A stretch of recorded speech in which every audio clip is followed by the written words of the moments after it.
احکام اس میں سیکھے خواتین دین کے، کیا خوب ہے یہ سلسلہ دین اور خواتین اعوذ باللہ من الشیطان الرجیم، بسم اللہ الرحمن الرحیم، الحمدللہ الذی ہدانا لہذا وما کننا لنہتدی لولا ان ہدانا اللہ۔ یعنی تمام تعریفیں اللہ رب العزت کے لیے ہیں جس نے ہمیں ہدایت کی راہ دکھائی، اور اگر اللہ ہمیں ہدایت کی راہ نہ دکھائے تو ہم کچھ بھی کر نہ پائیں۔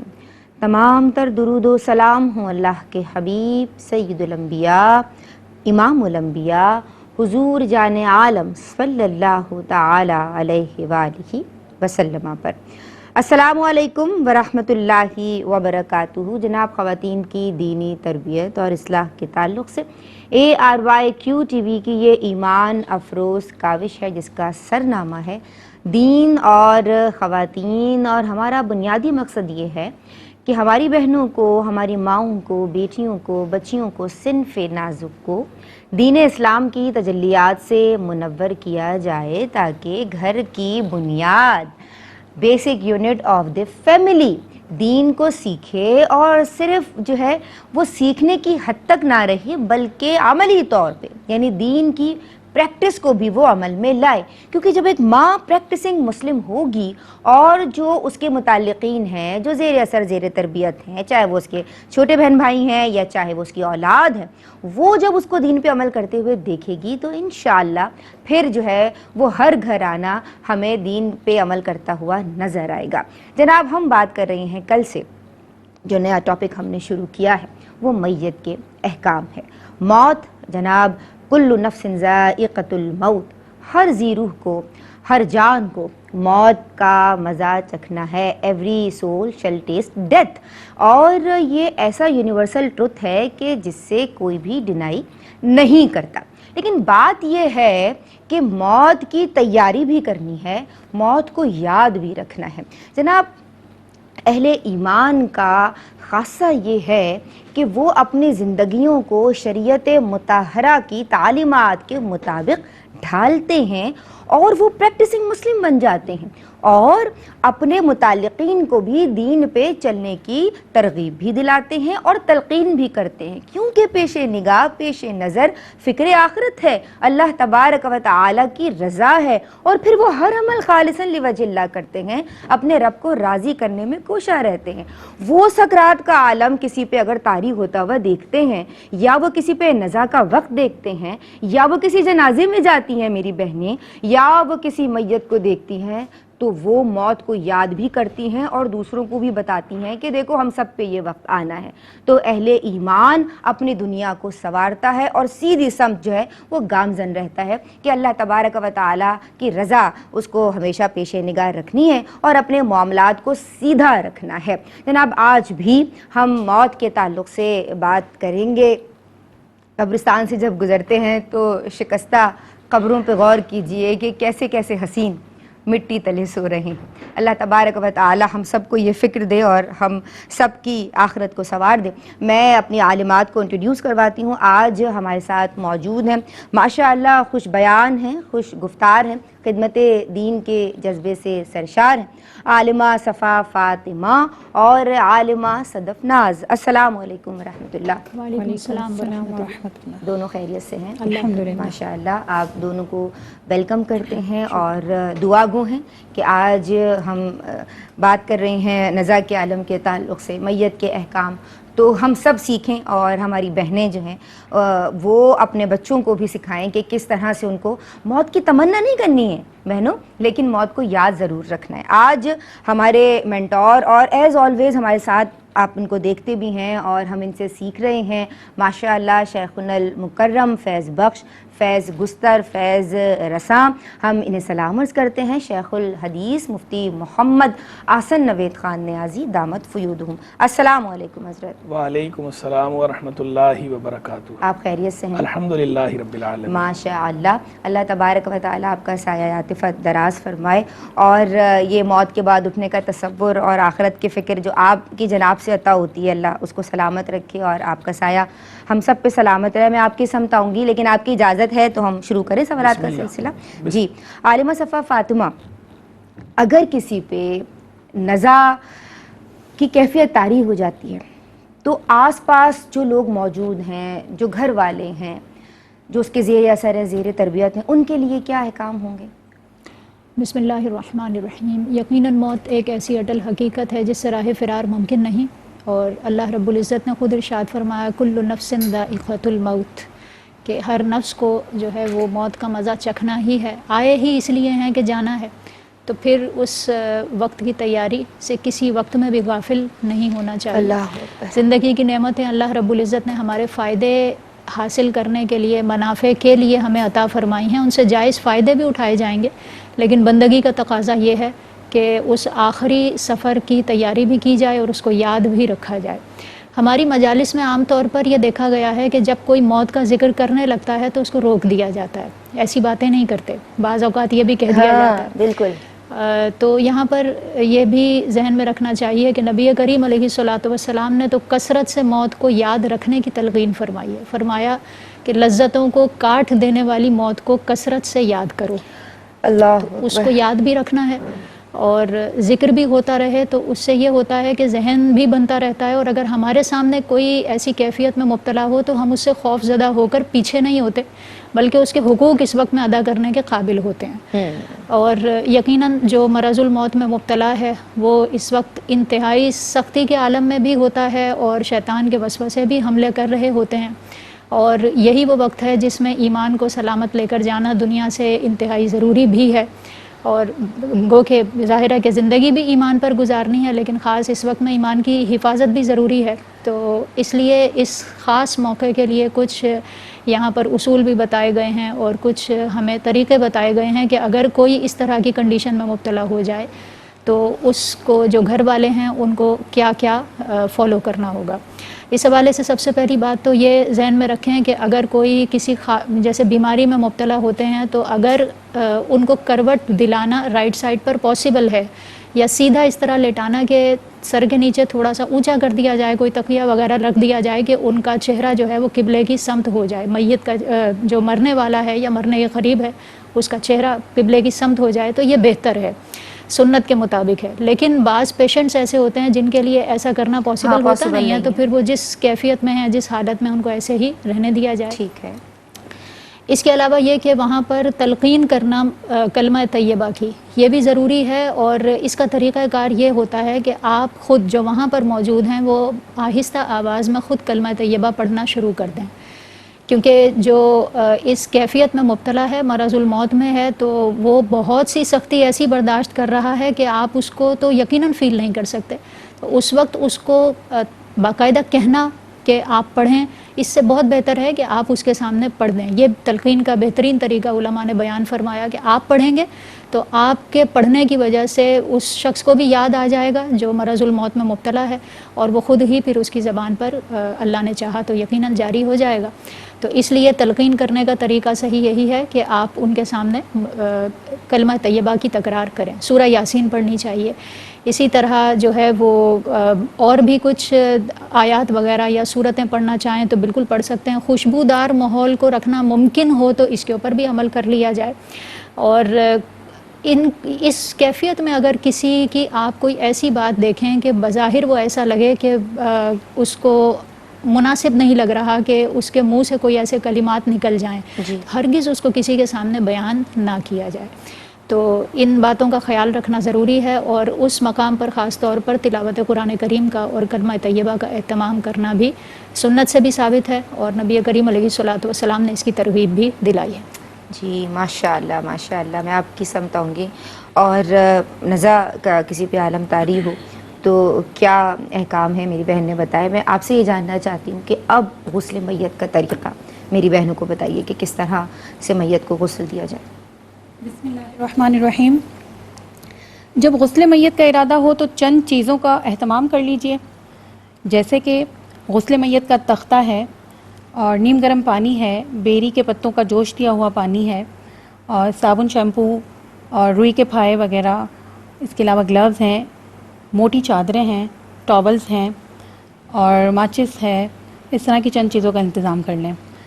اور جب غسل میت کی تیاری اس طرح ہوگی، 4 نکات بتاؤں گی میں اس میں. غسل سے پہلے جو مراحل ہوتے ہیں اس میں، کہ سب سے پہلے جو میت کو غسل دینے کا تختہ ہے اس کو دھونی دیں گے اگربتی اور لوبان سے، اور 3، 5 یا 7 مرتبہ طاق عدد میں آپ اس کو دھونی دے دیں. پھر انتہائی نرمی کے ساتھ میت کو غسل کے تختے پر رکھیں. اب تیسرا مرحلہ یہ ہوگا کہ اب میت، چونکہ ہم عورتوں کی یہاں بات کر رہے ہیں، تو کور کرنا ہوگا سب سے پہلے. تو موٹی چادر جو رنگین ہو، سفید نہ ہو، کوشش کریں کہ سفید نہ ہو، رنگین چادر ہو، گردن سے لے کر پاؤں تک کور کر دیں. اب جو ہے وہ میت کے کپڑے علیحدہ کریں گے. اس کے لیے بہتر طریقہ یہ ہے کہ اگر علیحدہ آسانی سے ہو سکتے تو ٹھیک ہے، ورنہ چاک کی جانب سے دونوں طرف سے کپڑے کو کاٹ دیں. اس سے ایسا ہوگا کہ کپڑے آسانی سے علیحدہ ہو جائیں گے، میت کو تکلیف بھی نہیں ہوگی اور کپڑے بعد میں بآسانی کام بھی آ سکتے ہیں. اب میت کو غسل دینے کے جو مراحل ہیں وہ میں آپ کو 7 پوائنٹس میں بتاؤں گی، لیکن پہلے یہ بات سمجھ لیں کہ غسل جو میت کو دیا جاتا ہے وہ کوئی انوکھی چیز نہیں ہے. ہم عام طور پہ بھی جو غسل کرتے ہیں، جو طریقہ ہوتا ہے بس وہی اپلائی کرنا ہے. بس اس کو اسٹیپ بائی اسٹیپ ذرا سا ہم سن لیتے ہیں تاکہ آسانی ہو جائے. سب سے پہلے جو ہے آپ اپنے ہاتھوں پہ گلوز پہن لیں. اگر آپ کے پاس گلوز نہیں ہیں تو کفن کے ساتھ جو کپڑے آتے ہیں اس کے کپڑے کاٹ کے اپنے ہاتھوں کو کور کر لیں. روئی کا پھایا رکھ لیں، اس میں آپ جھاگ وغیرہ بنا لیں اور میت کے اعضائے ستر کو واش کروائیں گے. یہاں تک کہ اطمینان ہو جائے کہ اب کوئی نجاست نہیں ظاہر ہو رہی، تب تک ہم وہ واش کروائیں گے. اس کے بعد اب گلوز کو ہم نے اتار کے پھینک دیا.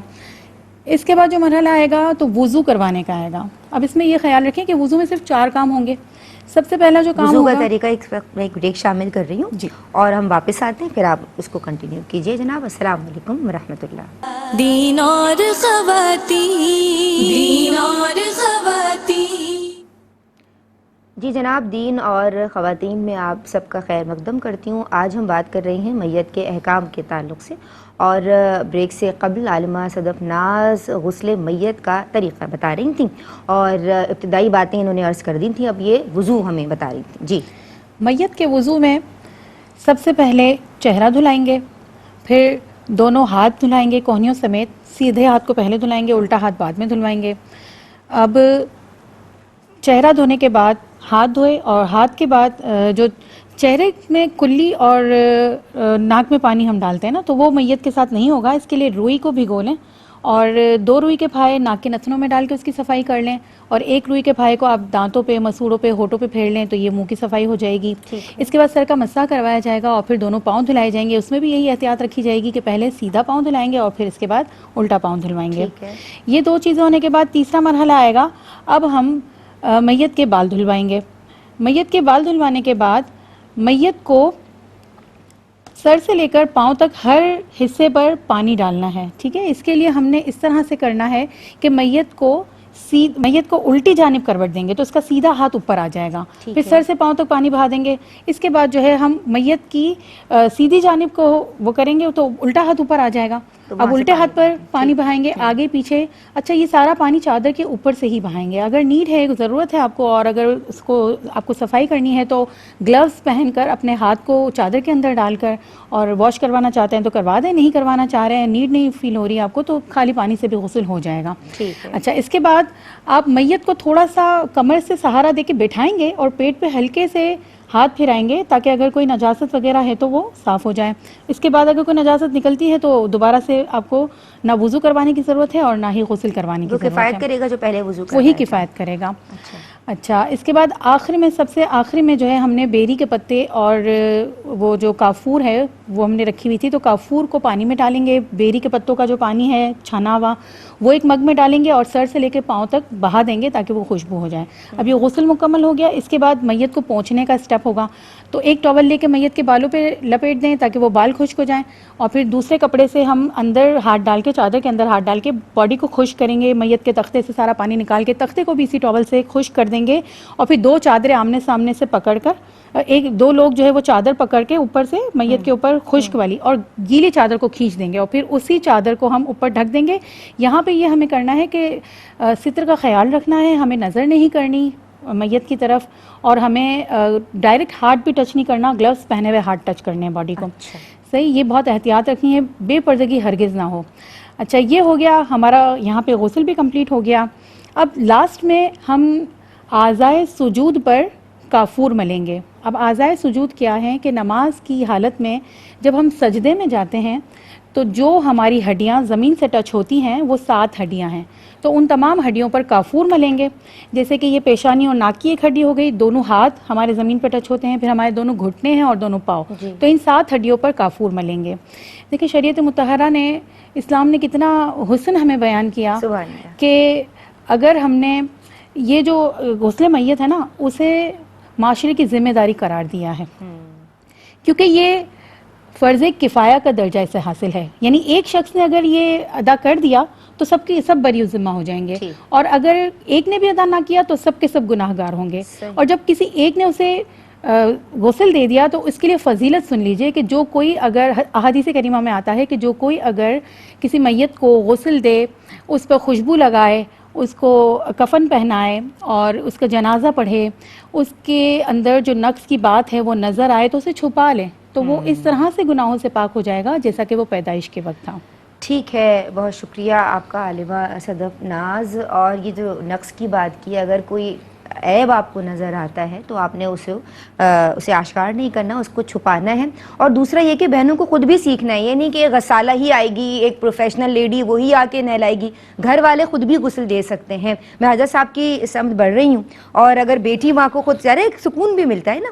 تو حضور میں آپ کی سمت آؤں گی. اور نزا کی کیفیت کے حوالے سے بات ہوئی کہ آس پاس جو لوگ موجود ہیں ان کو کن باتوں کو پیش نگاہ رکھنا ہے، اور پھر غسل میت کے حوالے سے بھی میں چاہتی ہوں آپ رہنمائی فرمائیں. بسم اللہ الرحمن الرحیم. صلی اللہ علیہ حبیب محمد وعلی آلہ وصحبہ وبارک وسلم. حضور جان عالم صلی اللہ تعالی علیہ وآلہ وسلم نے ارشاد فرمایا، کئی کتب حدیث میں موجود ہے حدیث، آپ نے فرمایا لقنوا موتاکم لا الہ الا اللہ. اپنے مردوں کو، یعنی جو فوت ہونے والے ہوں قریب مرگ، ان لوگوں کو لا الہ الا اللہ کی تلقین کرو، یعنی کلمہ طیبہ کی تلقین کرو. میں اس لیے جو ہے وہ رک کے دوبارہ بولا کہ ایک لفظ ہمارے یہاں استعمال ہوتا ہے قریب المرگ، تو یہ درست لفظ نہیں ہے، درست لفظ ہے قریب مرگ. مرگ فارسی کا لفظ ہے، تو اس پہ الف لام جو ہے عربی کا وہ لگانا درست نہیں ہے. اچھا، تو یہ ترکیب گرامر کے اعتبار سے غلط ہے، قریب المرگ. تو قریب مرگ درست ہے. تو لفظی تصحیح بھی چونکہ میں کرتا ہی ہوں اکثر، اس کی وضاحت کر دی. ماشاءاللہ. تو جو قریب مرگ ہو اس کے لیے حضور جان عالم صلی اللہ تعالی علیہ وآلہ وسلم نے یہ ارشاد فرمایا کہ اسے لا الہ الا اللہ کی تلقین کرو، یعنی کلمہ طیبہ کی تلقین کرو. تلقین کے اندر بہتر صورت تو یہی ہے کہ اس کے سامنے بلند آواز سے کلمہ طیبہ پڑھا جائے تاکہ اسے یاد آ جائے اور وہ بھی پڑھ لے. لیکن اس کے اندر بہت زیادہ اصرار نہ کیا جائے اور ایسی آواز بھی اختیار نہ کی جائے کہ جس سے اسے وحشت محسوس ہو میت کو، کیونکہ اس وقت تکلیف ہوتی ہے، ندا کا عالم ہے، اور اصرار بھی زیادہ نہیں کرنا چاہیے. اور اگر اس نے کلمہ طیبہ ایک بار پڑھ لیا تو پھر بار بار اسے یاد دلانے کی کوشش بھی نہ کی جائے. ہاں کوئی اس نے دنیاوی بات کر لی ہے تو دوبارہ یاد دلانے میں حرج نہیں ہے. یہ تو ہو گئی ایک بات. دوسری بات، لیکن اگر کسی نے بالفرض اسے کہہ دیا کہ بھئی تم کلمہ طیبہ پڑھو، تو یہ کہنا بھی جائز ہے.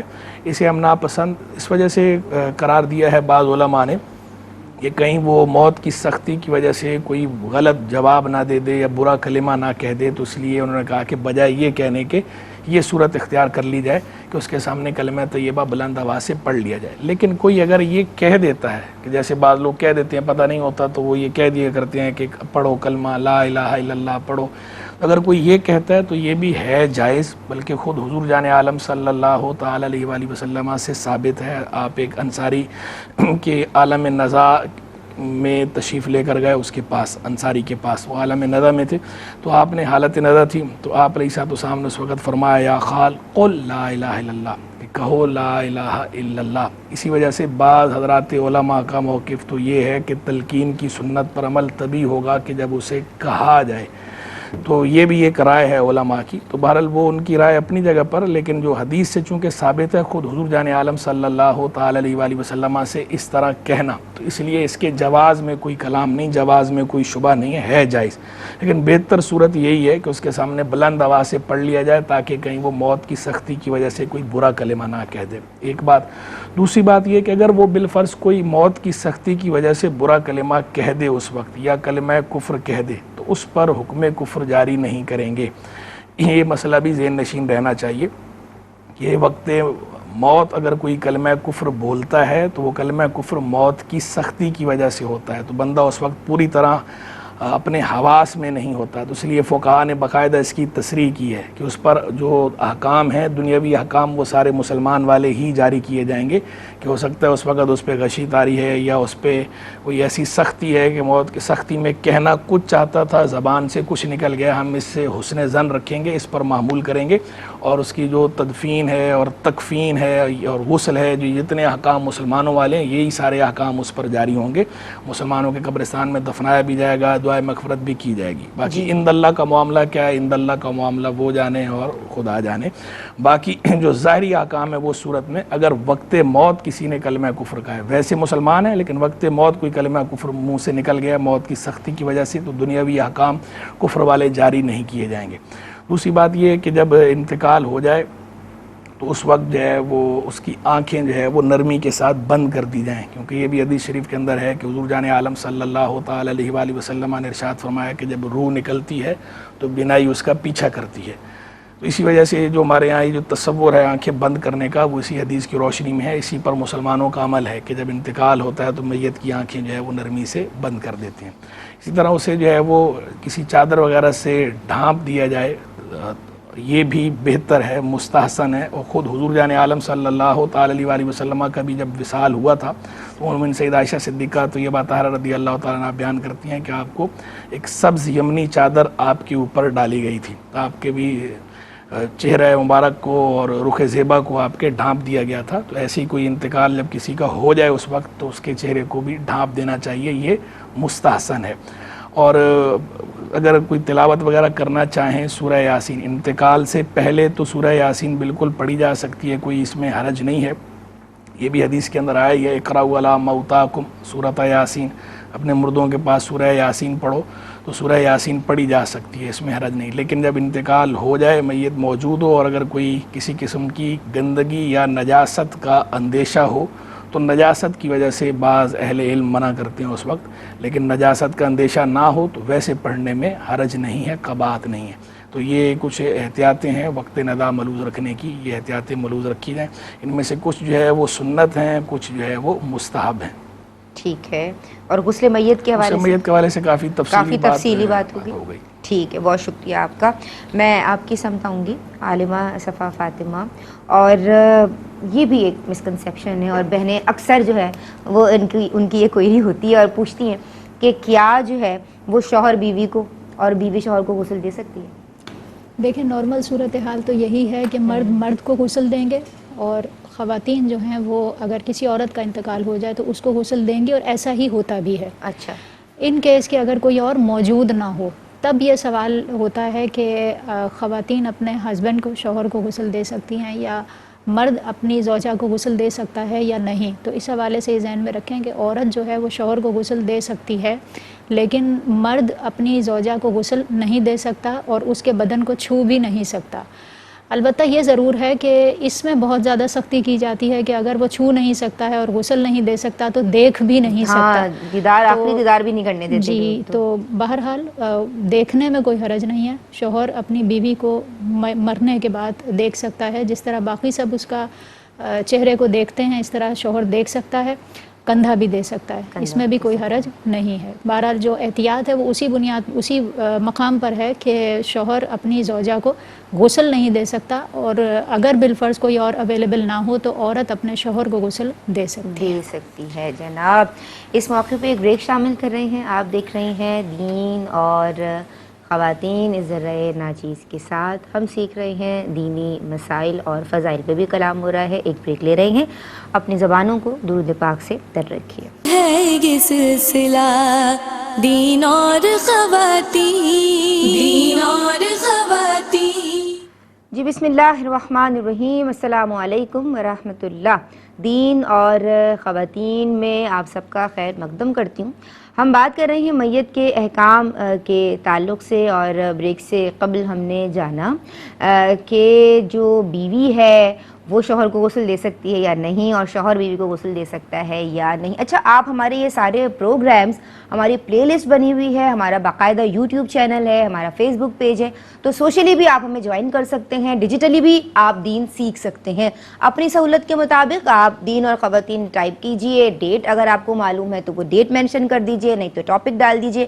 وہ بھی نہیں کر سکتی تو just you have to type دین اور خواتین, اور پوری پلے لسٹ آپ کے سامنے آ جائے گی. پھر آپ نے وہ جو ٹاپک سلیکٹ کرنا ہے وہ سلیکٹ کیجئے اور پروگرام دیکھ لیجئے, تو بہت زیادہ رہنمائی انشاءاللہ مل جائے گی. میں آپ کی سمت آ رہی ہوں, اور مجھے یہ بتائیے کہ اگر میت کے بدن کے کسی حصے پہ کوئی بینڈیج ہے, پٹی ہے, پلاسٹر ہے, تو کیا حکم ہوگا جناب؟ اللہ عز و جل ہمیں ناگہانی آفات سے محفوظ فرمائے. جی. اگر ڈیڈ باڈی پر کوئی پلاسٹر ہے یا کوئی پٹی ہے تو یہاں پر ہمیں دو باتوں کا خیال رکھنا ہوگا. ہمیں یہ دیکھنا ہوگا کہ اگر ہم پٹی کو ہٹائیں گے یا بینڈیج کو ریموو کریں گے تو میت کو تکلیف ہوگی یا میت کو تکلیف نہیں ہوگی. اگر آپ کو لگتا ہے کہ اگر آسانی سے یہ بینڈیج اتر جائے گا تو نیم گرم پانی ڈال کے اس بینڈیج کو اتار لیں, وہ آسانی سے اتر جاتی ہے تو ٹھیک ہے, اور اگر وہ نہیں اترتی ہے تو آپ اسے ایسے ہی چھوڑ دیں.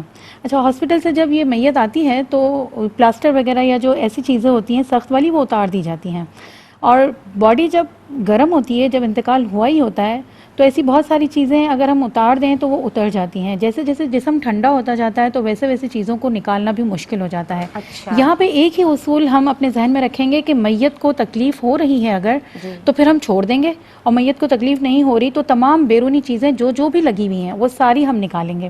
اس میں ضمناً میں آپ کو یہاں پر کچھ چیزوں کا بتا دیتی ہوں. جیسے کہ عورتیں ہیں تو ہم نیل پالش کا بھی ذکر اس میں کر لیتے ہیں کہ اگر عورت کی نیل پالش لگی ہوئی ہے تو ہم گھر والوں کی اب ذمہ داری آتی ہے کہ جیسے ہی انتقال ہوتا ہے اور کسی میت کی نیل پالش لگی ہے تو اسے اسی وقت اتار دیں, وہ آسانی سے اتر جاتی ہے نیل ریموور وغیرہ سے. اگر باڈی ٹھنڈی ہو جائے گی نا تو اس نیل پالش کو اتارنا بھی بڑا مشکل ہو جاتا ہے. اگر کہیں دعوت وغیرہ سے آئے, لینس وغیرہ لگے ہوئے ہیں تو گھر والوں کو معلوم ہے اس نے لینس لگائے ہیں تو آپ لینس بھی ریموو کر لیں. اس طرح سے جو بیرونی چیزیں آپ کو لگ رہا ہے اور کوئی ایسا میک اپ ہے جس کا چرم بنتا ہے, غسل میں رکاوٹ ہوگا, تو وہ ساری چیزیں جو ہیں وہ ریموو کر لیں گے تو فوری طور پر ریموو ہو جائیں گی. بس میت کو تکلیف نہ ہو یہ دیکھیں گے. ٹھیک ہے, بہت شکریہ. جی مصطفیٰ, میں آپ کی سمت آ رہی ہوں اور آپ ان سوالات پہ رہنمائی فرمائیں گے. جی, کالرز کے سوالات شامل کر لوں. ٹھیک ہے. کل ہماری بہن حمیرہ نے ہمیں کال کی تھی اور یہ کہتی ہیں کہ ایک خاتون ہے جو کہ بیڈ ریڈن ہے اور ان کی سسٹر یا ان کی بہن ان کی خدمت کرتی ہیں. اب کسی نے ان سے یہ کہہ دیا کہ بھائی تم پہ تو یہ لازم ہی نہیں ہے, تو وہ جو بہن ہے وہ ذرا پریشان بھی ہو گئی ہیں اور اب وہ ناراض ہوتی ہیں. وہ اپنی اماں سے کہتی ہیں, یعنی ان کی بھی اماں کہ وہ ان کی بہن ہے, کہ بھائی آپ کے ذمے, اور وہ 70 برس کی ہو چکی ہیں ان کی اماں, تو یہ عجیب باتیں کرنا, اور کیا ان پہ یہ خدمت ضروری ہے, کیا اندر شرع حکم ہوگا؟ بات دراصل یہ ہے کہ لوگ جو ہے وہ اچھا مشورہ کم دیتے ہیں, برا مشورہ دینے والے زیادہ ہوتے ہیں. ہمارے معاشرے میں ہم نے جو دیکھا ہے, ہمارا مشاہدہ یہ ہے کہ ایسے لوگ بہت تھوڑے ہوتے ہیں کہ جو درست بات بتاتے ہوں, صحیح بات بتاتے ہوں, اچھی بات بتاتے ہوں.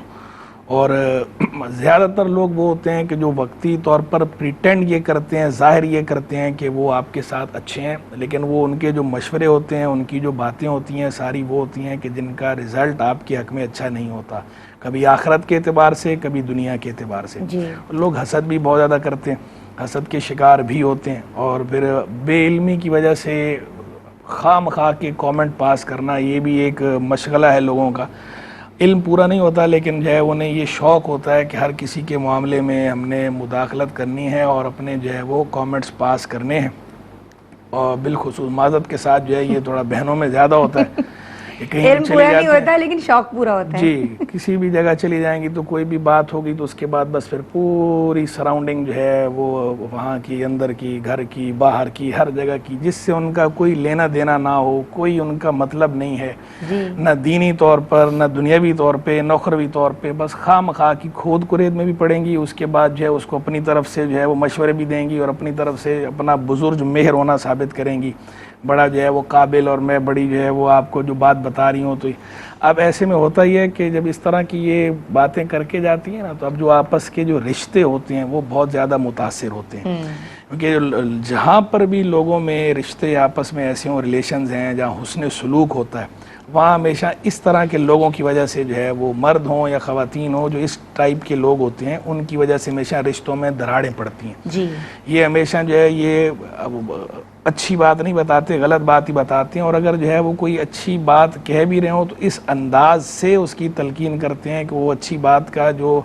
اچھا پن ہے، جو اس کا حسن ہے، وہی ختم ہو جاتا ہے اور خرابی ہی پیدا ہوتی ہے. تو اگر آپ اپنی بہن کی خدمت کرتی ہے، کوئی بہن ایسی ہے جو اپنی بہن کی خدمت کر رہی ہے، اپنے لیے سعادت جانیں، یہ آپ اللہ اور اللہ کے رسول علیہ السلام کو راضی کرنے والے کام کر رہی ہیں. دین ہمارا اسلام جو ہے وہ تو ہمیں تلقین کرتا ہے کہ ہم نے ہر کسی کے لیے نفع بخش بننا ہے. مومن نفع بخش ہوتا ہے. من استطاع منکم ان ینفع اخاہ فلیفعل، جو اپنے بھائی کو یعنی دینی بھائی کو جس کے ساتھ ہمارا جو ہے وہ رشتہ نہیں ہے اسے نفع پہنچانا چاہے، پہنچانے کی صلاحیت رکھتا ہو تو نفع پہنچائے، مرد مرد کو، خاتون خاتون کو. تو یعنی ہمارا جو دینی اور ایمانی رشتہ ہے کہ اگر کوئی خاتون جو ہے کسی دوسری خاتون کے صرف مسلمان ہونے کی بنا پر اس کے کام آتی ہے، یہ بھی جو ہے وہ باعث اجر ہے، ثواب کا کام ہے. اگر اللہ کی رضا پیش نظر ہو، اللہ کو خوش کرنے والا کام ہے.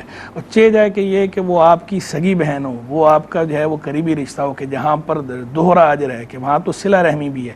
صلہ رحمی کا بھی جو ہے وہ ہمیں حکم دیا گیا ہے، تو صلہ رحمی بھی ہے. آپ اپنی بہن کی، جو بھی یہ بہن ہے، یہ اپنی بہن کی خدمت کریں، خدمت جاری رکھیں اور تنگ دل نہ ہوں. اور یہ تھوڑی سی جو مشقت آپ کو ہوتی ہے اپنی بہن کی خدمت کرنے میں، اس مشقت کا آپ کو اللہ کے ہاں بہت اجر ملے گا. آپ کوسنوں کے ذریعے یا یہ اس طرح کے شکوے شکایت والے کلمات بول کر اپنے اجر کو، اپنے ثواب کو ضائع نہ کریں. اور جس کسی نے بھی آپ کو یہ کہا ہے آپ اس کی باتوں میں بالکل نہ آئیں. ایسے لوگ جو ہے یا اس طرح کی مرد ہوں یا خواتین ہوں، یہ وہ لوگ ہوتے ہیں کہ جو دراڑ پیدا کرتے ہیں، جو فساد پیدا کرتے ہیں اور خوش ہوتے ہیں. یہ وہ لوگ ہیں جو کسی کو ہنستا بستا دیکھ نہیں سکتے. کہ اب جو وہ یہ ویسے بھی دیکھیں نا، ایک اخلاقی بات بھی دیکھی جائے تو اگر بہن بیمار ہے اتنی زیادہ اور یہ اس کی خدمت کر بھی رہی ہے تو وہ اس کو یہ پٹی پڑھا رہی ہے کہ آپ پر لازم تھوڑی ہے، یہ آپ کی ماں کو کرنا چاہیے. آپ کو ماں جو ہے 70 سال کی، اب بیچاری 70 سال کی ماں اتنی ایجڈ جو ہے وہ کیا کرے گی؟ یہ بہن کے اگر کام آ رہی ہے، بجائے اپریشیٹ کرنے کے بجائے یہ کہنے کے کہ جو ہے بہت اچھا یہ کام کر رہی ہیں آپ، اپنی بہن کے کام آتی ہیں، حسن سلوک سے پیش آتی ہیں، اللہ آپ سے راضی ہوگا، بہن کی دعا لگے گی اور آپ کو اس کا ریوارڈ ملے گا، آخرت میں بھی ملے گا، دنیا کے اندر بھی اس کا ریوارڈ باذن اللہ ملتا ہے. تو بجائے یہ کہنے کہ وہ الٹا جو ہے الٹی چرخی گھمائی، الٹی پٹی پڑھائی، الٹی بات جو ہے وہ بتائی، ایسے لوگوں کی بات اس کان سے سن کے اس کان سے نکال دینی چاہیے اور وہی کام کرنا چاہیے جو اللہ اور اللہ کے رسول علیہ السلام کو راضی کرنے والا ہو اور جس سے فتنہ فساد پیدا نہ ہو. فتنہ فساد دور کرنے کو میں دور کر سکتے ہیں، فتنہ فساد تو دور کریں، نہیں کر سکتے تو آپ خاموشی اختیار کریں، اس چیز کا حصہ نہ بنے فتنہ اور فساد کا. اور گھر کے اندر تو ویسی ماحول اچھا ہونا چاہیے، اچھا بنا کے رکھیں. ایسی بہنوں سے بھی دور رہیں کہ جو فتنہ، بالکل ایسوں سے تو دور ہی رہنا چاہیے. دور رہنے کا ہی حکم ہے، ایسوں سے قطع تعلق کرنا چاہیے. جی عمیرہ بہن نے ایک اور سوال پوچھا تھا کہ اگر کوئی بندہ یا بندی شدید بیمار ہے تو اس کی شدید بیماری کو دیکھتے ہوئے اس کے لیے موت کی دعا کرنا کیسا ہے؟ دیکھیں ویسے جو ہے وہ موت کی دعا تو نہیں کرنی چاہیے کسی کے لیے بھی. اللہ تبارک و تعالی قادر ہے، اللہ تبارک و تعالی شفا دینے پر بھی قادر ہے. تو ہمیں تو اپنی طرف سے شفا کی، صحت کی، عافیت کی ہی دعا کرنی چاہیے، اس طرح کی دعا نہیں کرنی چاہیے. بعض لوگ کہتے ہیں نا بالخصوص کہ کوئی بہت زیادہ بیمار ہو تو بیماری دیکھ کے پھر کہنا شروع کر دیتے ہیں کہ بس اللہ تعالیٰ اس کو اب اٹھا لے، بہت تکلیف میں ہے یہ بیچارہ. تو یہ اٹھا لے کی بجائے آپ یہ بھی تو کہہ سکتے ہیں کہ اللہ اس کو صحت دے دے، اللہ پاک اس کو صحت کلیہ دے دے، اللہ اس کو شفا کامل نافع عطا فرمائے. اللہ اس پہ بھی قادر ہے اسے شفا دینے پہ. تو اپنی طرف سے اچھی دعا ہی کرنی چاہیے اور ہمیشہ اپنے آپ کو رکھ کے سوچنا چاہیے. میں اکثر سمجھاتا ہوں طلبہ کو بھی، لوگوں کو بھی اس طرح کے موقع پر کہ ہم اپنے آپ کو رکھ کے سوچیں کہ اگر ہم خدا نخواستہ اس کنڈیشن میں اور ہمارے لیے کوئی اس طرح کی دعا کر رہا ہو ہمیں کیسا لگے گا؟ جیسے ہمیں برا لگے گا تو ایسی دوسرے کو بھی برا لگتا ہے، اس طرح نہیں کرنا چاہیے. اچھا ایک اور سوال ہے، لیفٹ اوور ہے یہ، گزشتہ کچھ 3-4 پروگرامز پہلے آیا تھا کہ نماز کے دوران اگر آیت پڑھتے ہوئے غلطی ہو جاتی ہے تو اب چونکہ آیت کو دوبارہ پڑھا گیا ہے تو کیا سجدہ سہو لازم ہو جائے گا؟ سجدہ سہو نہیں ہوگا اس صورت میں، کیونکہ جو تاخیر ہو رہی ہے یہ اصلاح نماز کی خاطر ہے. نماز کی اصلاح کے لیے جو تاخیر ہوتی ہے اس کی گنجائش ہے اور اس پہ سجدہ سہو لازم نہیں ہوتا. اور بالخصوص یہ اس صورت میں تو ویسے ہی قرآن مجید فرقان حمید کی جو آیت ہے اسے درست پڑھنا ضروری ہے. نماز ہو یا بیرون نماز ہو, اگر آیت پڑھتے ہوئے غلطی ہو جائے اور بندے کو پتہ چل جائے تو اسے اس کی تصحیح کرنا ویسے بھی ضروری ہے. تو چاہے کتنی ہی تلاوت کر لی ہو, ایسا نہیں ہے کہ آپ فرض تلاوت کر چکے ہیں یا واجب تلاوت کر چکے ہیں اس کے بعد غلطی ہوئی ہے, تو بھی بہرحال جو اگر قرات کی غلطی ہے, جو تلاوت کی غلطی ہے, اسے بہرحال صحیح کیا جائے گا, درست کیا جائے گا. اور اس کی درست کرنے کے لیے دوبارہ آپ نے وہ کلمات ادا کیے ہیں تلاوت کے, وہی آیت یا وہی لفظ جو ہے دوبارہ پڑھا ہے. تو اس صورت میں جو تاخیر ہے یہ تاخیر اصلاح نماز کی خاطر ہے, اس پہ سجدہ سہو کا لزوم نہیں ہے. 13 سال کی بچی کا نکاح ہو سکتا ہے؟ 13 سال کی بچی اگر بالغ ہے تو پھر تو بے دغدغہ اس کا نکاح ہو سکتا ہے, وداؤٹ اینی ہیزیٹیشن جائز ہے. اور اگر جو ہے وہ بالفرض وہ بالغہ نہیں ہوئی تو اس صورت میں یہ ہے, ہمارا دین جو ہے وہ یہ بتاتا ہے کہ والد جو ہے, جو ولی ہے, ولی کی اجازت, ولی نکاح کر سکتا ہے نابالغہ کا بھی ولی, لیکن اس صورت میں رخصتی وغیرہ نہیں کی جائے گی, رخصتی بالغ ہونے کے بعد ہی ہوگی. اور ولی کے علاوہ اور کوئی اگر نکاح کرے تو پھر وہ نکاح جو ہے اس کی اجازت پر موقوف ہوتا ہے. بالغ ہوتے ہی اسے اختیار ملتا ہے, خیار ملتا ہے. اگر وہ اسے برقرار رکھے گی تو ٹھیک ہے, اگر اسے رد کرنا چاہے تو وہ رد ہو جائے گا, فسخ ہو جاتا ہے. اچھا, فسخ ہو جائے گا. بہت شکریہ مفتی صاحب آپ کا. عالمات میں آپ دونوں کی, عالمہ صفا فاطمہ آپ کی, عالمہ صدقناز آپ کی شکر گزار ہوں. ماشاءاللہ بڑے اچھے اور نفع بخش جوابات آپ دونوں کی جناب سے ملے ہیں. اور ناظرین آپ لوگوں کا بہت شکریہ کہ آپ لوگ ہمارے پروگرامز دیکھتے ہیں, اور گاہے گاہے ہمیں جب آپ لوگوں کی جانب سے اپریسیشن ملتی ہے تو بہت اچھا لگتا ہے. دعاؤں میں ہم سب کو, میری پوری ٹیم کو, میرے پورے ادارے کو جناب آپ یاد رکھیں. اللہ تبارک و تعالی ہم سب کی سعی کو اپنی بارگاہ میں قبول و منظور فرمائے, اور ہم سب کو, آپ کو اور ہم سب کو شریعت مطہرہ کی تعلیمات پہ عمل کرنے کی توفیق عطا فرمائے. السلام علیکم رحمۃ اللہ. بہرے نصاب دیکھیے آقا کے فرامی, اوج کمال پر ہے وہ تابندہ مضامی. احکام اس میں سیکھے خواتین دین کے, کیا خوب ہے یہ سلسلہ دین اور خواتین.